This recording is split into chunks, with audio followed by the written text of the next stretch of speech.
Donc bonjour à tous, une vidéo en réaction d'un article qui était paru sur la Vendée Agricole concernant la production lapin. Donc il y a un journaliste dont je montre le journal qui a interpellé le CER de Vendée. Donc le CER de Vendée précise bien que l'EBE qui est notifié dans l'article de la Vendée Agricole, l'EBE qui était de 54 300 €, avec l'info était flanquée d'une belle publicité du groupement CPLB et de la coopérative Cavac de Vendée, mentionnant que l'élevage de lapins du futur était prêt. Alors, cette situation est inquiétante puisque, au dire du centre de gestion de Vendée, il a avoué aux journalistes donc, de cette revue Argos que l'EBE n'était que provisoire et qu'il était au final un peu inférieur à 44 000 €, très humblement. Donc il a reconnu que les chiffres étaient encore inférieurs à ceux qu'il avait publiés la première fois et que j'avais dénoncé la catastrophe de la crise du lapin.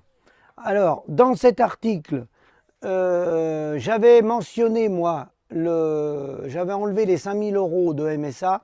Donc, on m'a fait remarquer, à juste titre, que la MSA était déjà comptabilisée dans l'EBE.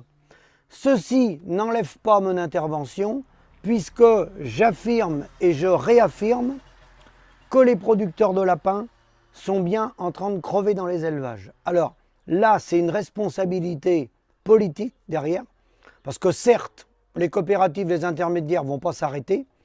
Comme le dit très bien un de mes amis éleveurs du Maine-et-Loire, il resterait même plus qu'un éleveur par département.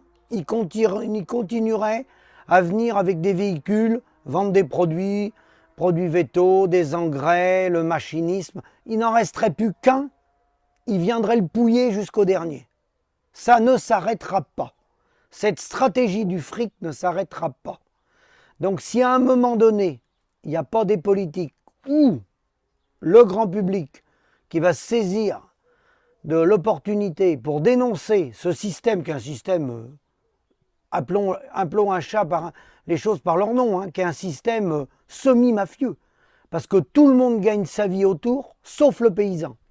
Donc quand une filière n'est plus capable de rémunérer le producteur, qui est à la source, c'est la source, sans le producteur, sans le lapin, la chaîne ne fonctionne pas.